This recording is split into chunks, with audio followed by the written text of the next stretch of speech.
Hello friends, how's it going?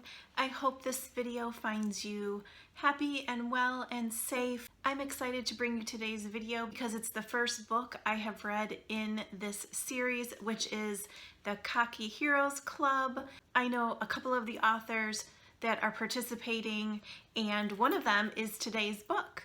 So today's book is Arrogant Aussie by Kat T. Masen. Great name. I was excited to read Kat's book because, oh my gosh, I've got a couple on my to-be read list. I swear, I don't know how I'm ever going to get into like making a dent into that list. It's a good problem to have, right?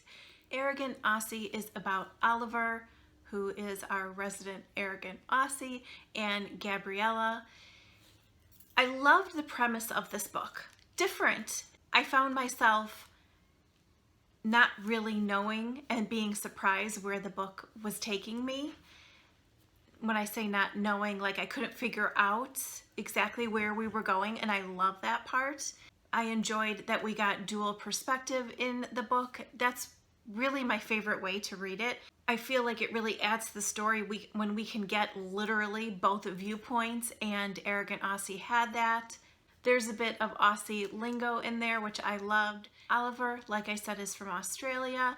He is in the Los Angeles area to hang out with his friend Chance and Chance's wife Aubrey. He's actually staying with them for a while. We know that he is a very successful Australian soccer player who was in a motorcycle accident and has been rehabbing, trying to get back on the field, and it's weighing heavy on him. Gabriella is in Los Angeles. She is from Colorado.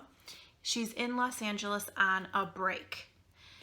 And at first I was like, okay, what do you mean a break?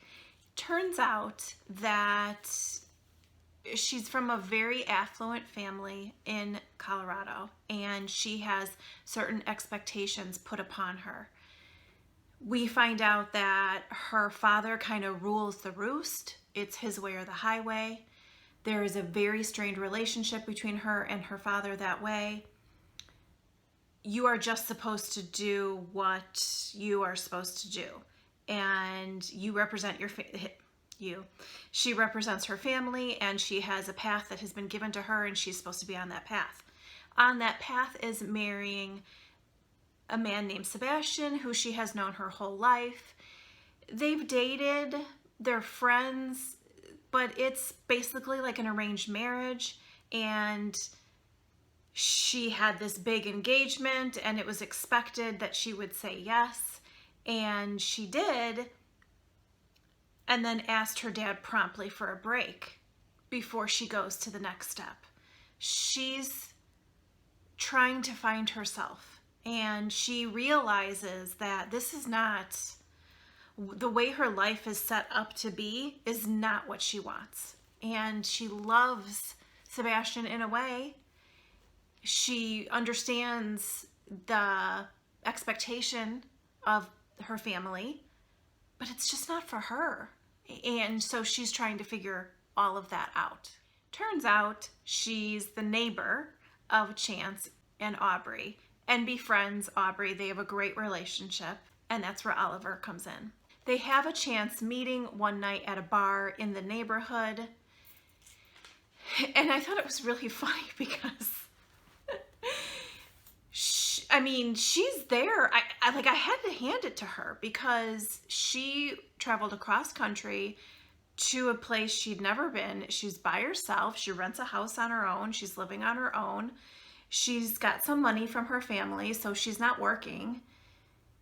And she's just kind of hanging out, trying to find herself. And then she decides that she's going to go out on the town and goes out by herself to a bar. And I had to applaud her for that. I certainly would never have done that at her age. But I liked that about her. She's very strong within herself. She hooks up in a way with a bachelorette party, which was so funny. And I thought it was hysterical that she was being served a drink called the Red-Headed Slut or something like that. I don't drink that much, so I don't know like the names of shots, but that to me, I burst out laughing because it was so funny. And it was a bachelorette party, so you can imagine all of that that's going on. She has a few too many. She ends up actually meeting Oliver, and she's quite buzzed. And they have chemistry. They don't know at the time that they are next door neighbors. We know from Oliver that he has no problem picking up women, that he doesn't have a girlfriend. He is single, technically.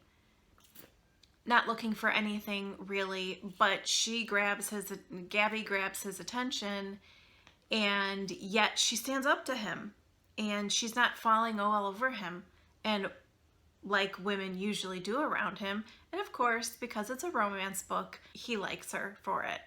A little background on Oliver that helped me see where he was in his life and kind of wrap my arms around him. Does that sound weird?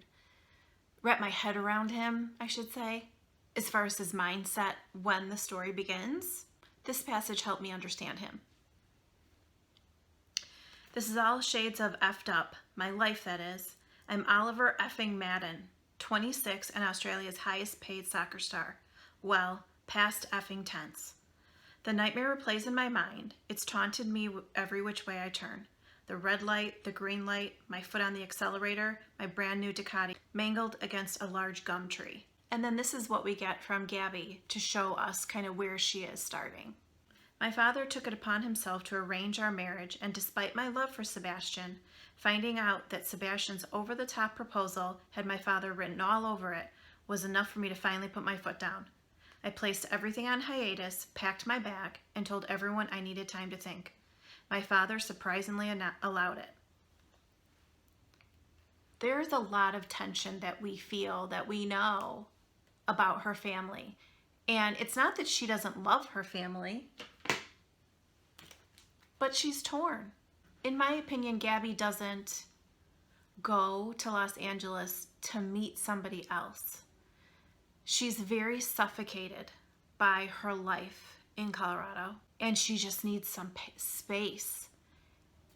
And isn't it funny that sometimes when you just remove yourself from a situation, you take a step back and you just allow yourself some space, how you can get some perspective. And that's exactly what she was trying to do. She didn't expect to meet Oliver, I don't think. It just happened. There's and I don't have all the good terminology down, but there's a slow burn to them. I don't mean it took them a while to have sex. What I mean is they are both looking for different things in their lives at that moment and weren't looking for each other when it comes down to it. But yet there they are. And they're both taking it slow, but they find themselves in a friendship. They know they're attracted to each other. I really liked Oliver from the get-go. Yes, he's arrogant, but he's the guy that we expect to read, that I like reading in a romance book.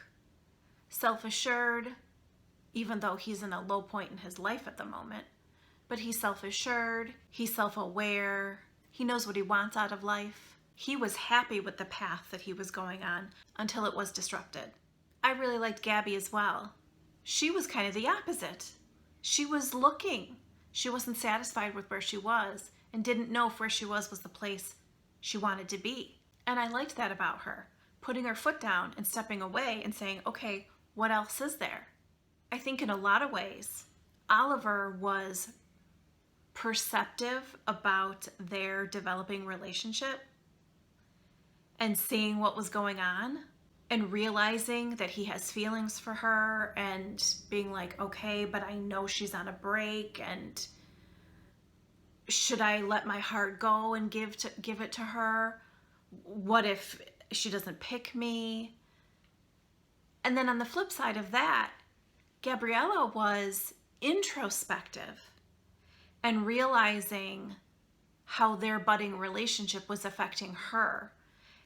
and their friendship was affecting her and their chemistry. She wasn't ever really torn between Sebastian and Oliver because they were so very different people. She was torn about the life that she was supposed to have with Sebastian and the life that she maybe could allow herself to want with Oliver. This is a conversation, a short conversation between the two of them that really stuck out to me. And it's coming from Gabby's perspective. "You're quiet today," I mention, not oblivious to his calm demeanor. "I'm thinking." "About what?" "You." "Me?" I ask, nervously playing with the end of my braid. "Why?" "Because I'm thinking about how someone like you doesn't see all the beauty around you. Every door is open, and she's only staring at the one that's closed." So that's what I mean when I say he's perceptive.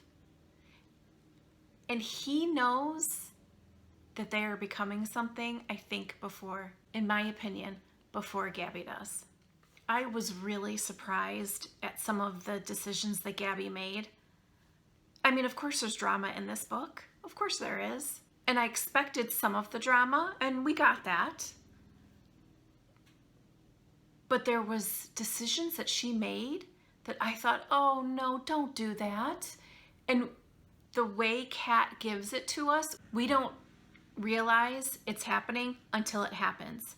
Because even though we get chapters with both of their perspectives, it wasn't something that Gabby told us that she was even thinking about.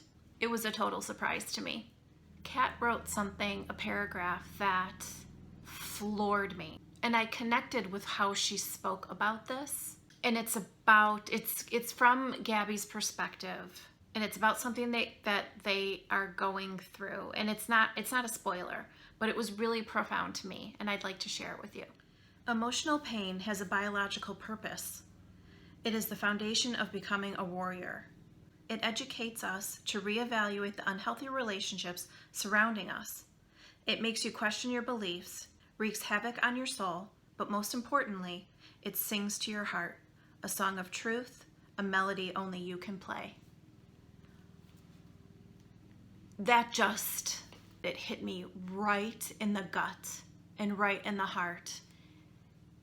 Life can be very hard. We know that. We are living through a very trying time. And in amongst this trying time, we have the regular life stressors. And all of those stressors become emotional pain if you can allow yourself. And this is what I have found. Let me get up on my soapbox for a second. This helps me in life. If you can acknowledge that emotional pain, it can bring you through the other side and play that song in your heart. This book goes nicely deep for me, enough that I could sink my teeth into it. It was a good story. It was emotional in places. I connected with the characters. But when I read that paragraph and where it is in the book and what was going on, and I was like, oh, I really like the place this book went. And thank goodness Kat gives us a happily ever after. You know how important that is for me. I loved the journey that Gabby went on in this book. I was rooting for her. I was rooting for her hard. And even if Oliver wasn't going to be the man that she was supposed to be with, but he was the man that was going to help her get through that time in her life, that was going to be okay with me. I really liked all the emotions that it brought out in me. Let me know if you have read any of Kat's other books, and let me know if you have read any of the Cocky Hero Club books. I know that I will for sure be bringing you at least one more video from that universe. I would love for you to take a second to subscribe to my channel and give the video a thumbs up. It really does help my channel and also this video get visibility on YouTube. Thanks so much for hanging out with me today, guys. I'll see you soon. Bye.